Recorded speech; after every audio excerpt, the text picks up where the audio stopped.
चलिए, तो हम लोग यहाँ पर देख रहे हैं, है ना, बिहार विद्यालय परीक्षा समिति, क्योंकि बहुत समय से विद्यार्थी इंतजार कर रहे थे कि पता नहीं ये स्टेट देगा इस बार कि नहीं देगा, लेकिन दिया तो बहुत कम समय के लिए आपको मौका मिला है। मात्र 11 सितंबर से लेकर के 19 सितंबर तक आपको फॉर्म भरने का डेट दिया गया है। और सच में देखा जाए तो बहुत कम समय है आपके लिए। एक चैलेंजिंग अगर देखा जाए तो सब्जेक्ट भी होगा, चैलेंजिंग ये वक्त भी होगा, क्योंकि इसे कंप्लीट करने के बाद ही आप टीचर बनेंगे। जैसे स्टेट की अगर हम लोग बात करें तो यहाँ पे पेपर पहला और पेपर दूसरा, अगर कोई चाहता हो कि हमको 9th और 10th का टीचर बनना है तो उसको पेपर 1 को कंप्लीट करना होगा। अगर कोई परीक्षार्थी ये चाहता है कि हमको 11 और 12 का टीचर बनना है, पीजीटी का टीचर बनना है, तो उसको पेपर 2 कंप्लीट करना पड़ेगा।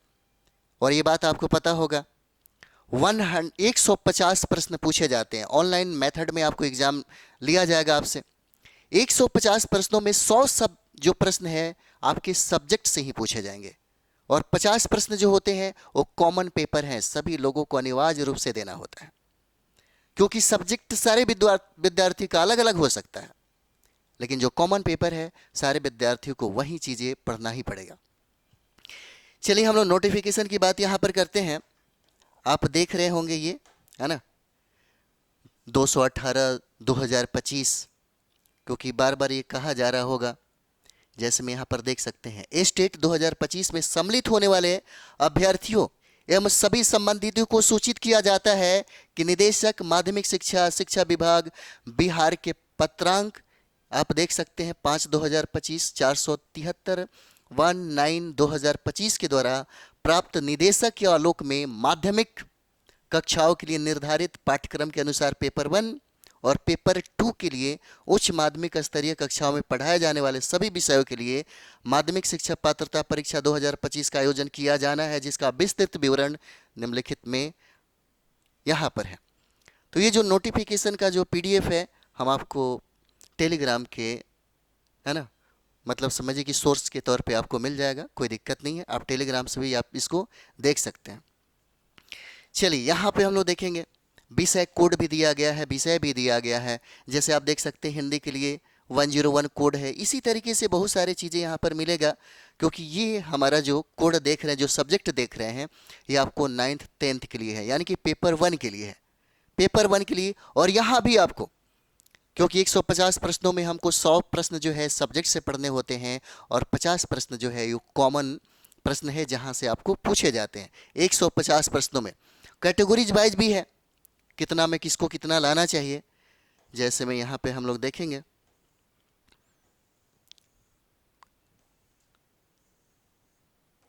चलिए, जैसे में हम लोग यहाँ पे बात कर सकते हैं कि वैकल्पिक विषय के रूप में शारीरिक शिक्षा के साथ 45% अंकों सहित शारीरिक शिक्षा में स्नातक उपाधि तथा एसोसिएशन ऑफ इंडियन यूनिवर्सिटी अथवा इंडियन ओलंपिक एसोसिएशन द्वारा मान्यता प्राप्त राष्ट्रीय अथवा राज्य स्तरीय, ये कैटेगरीज वाइज है। अलग अलग तरीके से आप इसको पढ़ सकते हैं। पूरे डिटेल्स में क्या जाना, आपके पास तो मिल ही जाएगा इसको। अब यहाँ पर देख सकते हैं 113 नंबर है ना, एक बार आप देख लीजिए। संगीत कला ये सारा चीज़ें हैं। जैसे विशेष विद्यालय अध्यापक के लिए तो न्यूनतम 50% अंकों के साथ किसी मान्यता प्राप्त विश्वविद्यालय से स्नातक की उपाधि चाहिए, तभी जाकर के आप इसको अप्लाई करेंगे। अब यहाँ पर और भी चीज़ें हैं, सब्जेक्ट को देखते जाइए, बहुत सारा चीज़ है। जैसे सेकंड पेपर के लिए हम देख रहे हैं, तो सेकंड पेपर में भी आपको बिल्कुल उसी तरह कोड है, और यहाँ भी हमें 150 प्रश्न के ही PYQ MCQ टाइप से प्रश्न पूछे जाएंगे। ऑनलाइन आपको एग्ज़ाम देना है, ये परीक्षा पात्रता हो जाएगा, क्योंकि जब तक आप इसको कंप्लीट नहीं करेंगे, इसमें पास नहीं करेंगे, आप TRE 4.0 में नहीं बैठ सकते। तो इसको पास करना आपके लिए ज़्यादा ज़रूरी होगा, अनिवार्य होगा। हम लोग ये भी बात करेंगे कि बहुत कम समय है, बहुत ज़्यादा समय आपको मिला नहीं है, क्योंकि 1 महीने के अंदर में ये सारा चीज़ें कंप्लीट करवाया जा रहा है। तो इस समय हमें क्या करना चाहिए, स्टेट को कंप्लीट करने के लिए हम क्या करें, कौन सा मेथड हम अपनाएं ताकि हमारा रिजल्ट हो, इस पर भी हम लोग थोड़ा सा विचार कर लेंगे, बात कर लेंगे, है ना। तो चलिए, ये सब चीज़ें हैं। जैसे में एज की अगर बात करें तो आप देख सकते हैं पुरुष वर्ग के लिए 37 वर्ष, मिनिमम अगर बात करें तो 21 वर्ष है, मैक्सिमम 37 वर्ष है मेल के लिए। अगर फीमेल की हम लोग अगर बात करें आरक्षित वर्ग में तो वहीं मिनिमम आपको 21 ईयर्स हो जाएगा और मैक्सिमम 40 यानी कि 40 वर्ष दिया गया है। उसी तरह से कैटेगरीज वाइज है, अनुसूचित जाति जनजाति इन लोगों के लिए 42 ईयर्स है। चलिए, तो यहाँ भी जैसे में आप देख सकते हैं समान वर्ग के जो भी परीक्षार्थी हैं उनको कम से कम 50% अंक लाएंगे तो पास हो जाएंगे। जैसे मानते हैं 150 प्रश्नों में अगर 50% अगर हम लोग देखें तो कितना हो जाएगा, 75 हो जाता है। 75 प्लस अगर लाते हैं तो कंप्लीट कर जाएंगे। उसी तरह से पिछड़ा वर्ग के लिए 45.5% अंक लाएंगे तो पास हो जाएंगे। उसी तरह से अत्यंत पिछड़ा वर्ग के लिए 42.5% है। और यहाँ पे अनुसूचित जाति अनुसूचित जनजाति के लिए 40% अंक लाना अनिवार्य है। दिव्यांग के लिए भी 40% है और महिला के लिए भी 40% हो जाएगा। ठीक है, तो रहा सवाल कि अगर आप लोगों ने बहुत समय से पढ़ा है तब तो ठीक है, कोई दिक्कत नहीं है। लेकिन अभी 11 सितंबर से लेकर के 19 सितंबर तक, क्योंकि फॉर्म अप्लाई करते समय में आपके दिमाग में यही बात चलेगा कि कैसे निकलेगा, कैसे तैयारी होगा, क्या करे क्या नहीं करे, बहुत सारी बातें हैं। क्योंकि कम समय में अक्सर परीक्षार्थियों के दिमाग में यही बात चलता है। जैसे यहाँ पर आप देख सकते हैं, इसका डेट भी आप देख सकते हैं। जैसे शुल्क में भी देखिए, शुल्क में आपको दिया गया है यहाँ पे समान वर्ग है, आर्थिक रूप से कमजोर समान वर्ग, पिछड़ा वर्ग, अत्यंत पिछड़ा वर्ग के लिए यहाँ पर पेपर 2 के लिए एक पेपर के लिए यहाँ पे है 960 रुपया है। अगर सेकंड पेपर में हम लोग देखेंगे दोनों पेपर को लेकर के तो 1440 रुपया हो जाता है। पता नहीं इतना क्यों रखा गया है, क्योंकि हमारे नीतीश कुमार ने कहा कि कोई भी फॉर्म अप्लाई करिए भाई आपको तो 100 रुपये ही देना होगा, 100 रुपये ही देना होगा। लेकिन यहाँ पे कुछ ज़्यादा ही दिख रहा है। जैसे अनुसूचित जाति जनजाति और दिव्यांग जनों के लिए अगर हम लोग बात करें तो 760 रुपये आपको पेपर 1 के लिए है। अगर दोनों पेपर को फिलअप करना चाहेंगे तो 1140 रुपये उनको शुल्क चुकाना होगा।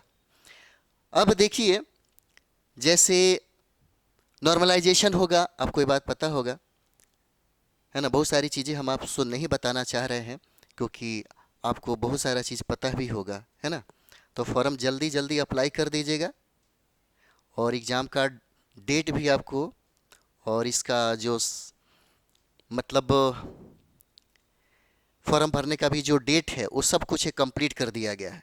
ठीक है, ये सारा चीज़ें आपको मिलेगा यहाँ पे। जैसे मैं यहाँ पे आज का 9/9/2025 ये डेट में भी है। अब देखिए, जैसे बहुत कम समय है और दिसंबर में ये भी कहा जा रहा है कि TRE 4.0 का एग्ज़ाम भी होगा। ठीक, अब ये स्टेट हमारे लिए चैलेंजिंग है। देखिए, चैलेंजिंग पढ़ने वालों के लिए भी है और पढ़ाने वालों के लिए भी है। ऐसा नहीं है कि सिर्फ पढ़ाने वालों के लिए ही चैलेंजिंग है, जो तैयारी कर रहे हैं उनके दिमाग में तो सबसे ज़्यादा प्रेशर होगा।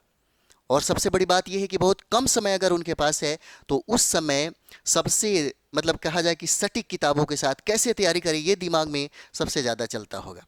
तो 2-3 चीज़ों पे हम लोग बात करेंगे। अगर इस पे आप काम करेंगे तो निश्चित तौर पे आपका स्टेट भी एग्ज़ाम कंप्लीट होगा और इसका फ़ायदा आपको 4.0 में भी और जो भी एग्ज़ाम आप दे रहे हैं उसमें आपको मिलेगा। जैसे में अगर हम लोग बात करें यहाँ पे तो देखिए, ऐसा नहीं है कि आप जब इंतज़ार कर रहे थे कि हमको स्टेट कंप्लीट करना है तो तैयारी आपका उस समय से नहीं चल रहा होगा, उस समय से भी चल रहा होगा। हो सकता है 6-7 महीने से आप अपनी तैयारी में लगे होंगे कि हमको 9th-10th का टीचर बनना है, 11th-12th का टीचर बनना है, तो आप अपने सब्जेक्ट को भी उसी तरीके से पढ़ रहे होंगे। अगर आपने सब्जेक्ट को पढ़ा तो ये सोच के पढ़ा होगा कि हमको बेसिक पढ़ना है, तो बेसिक की नॉलेज ज़्यादा ज़रूरी है। और इसमें सबसे ज़्यादा बेनिफिट तब होगा क्योंकि सिर्फ आपको इस स्टेट को कंप्लीट ही नहीं करना है बल्कि आपको टीचर बनना है। तो एक तीर से दो निशाना वाला काम करिए। जैसे में कोई बेसिक अगर स्टडी करना है तो NCERT SCERT जो भी सटीक किताबें हैं उसको पढ़िए। हो सकता है आपने बहुत पढ़ा होगा, पढ़ने के बाद अभी के समय में सिर्फ 2 ही काम करना होता है। जब आपके पास कम समय हो तो सबसे ज़्यादा 2 काम करिए। पहला काम रिवीजन करिए, क्योंकि अभी समय नहीं है कि आप किताबों को मतलब पढ़े जाएंगे। 1 महीने के समय में तो आपको 2-4 दिन है ना टेंशन में ही बीतेगा, फिर उसके बाद आपको ये बीतेगा फॉर्म अप्लाई करना है, बहुत सारी चीज़ें हैं।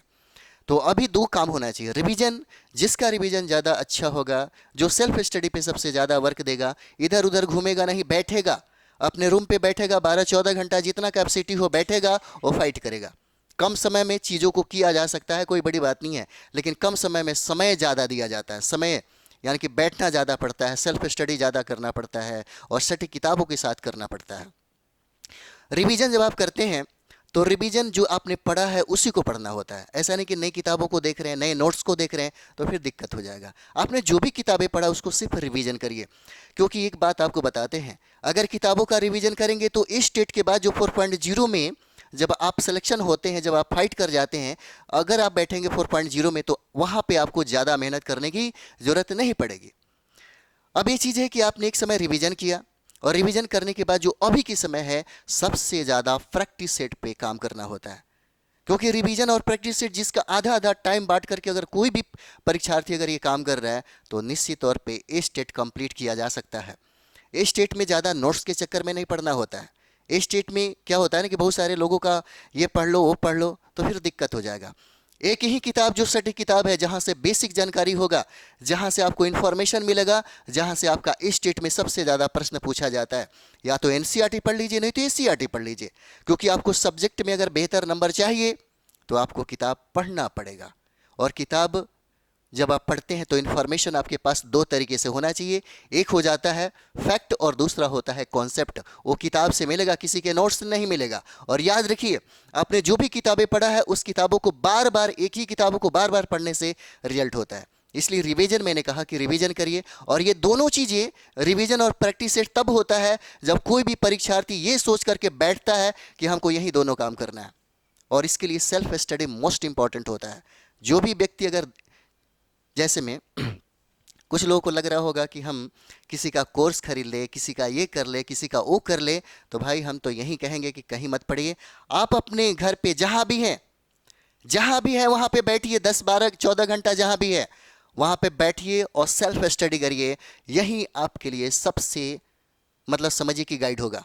इसलिए कंप्लीट करना चाहते हैं तो इस पे ज़्यादा वर्क करिए। तो हम लोग मिलते हैं नेक्स्ट वीडियो में। थैंक यू वेरी मच आप सभी लोगों का।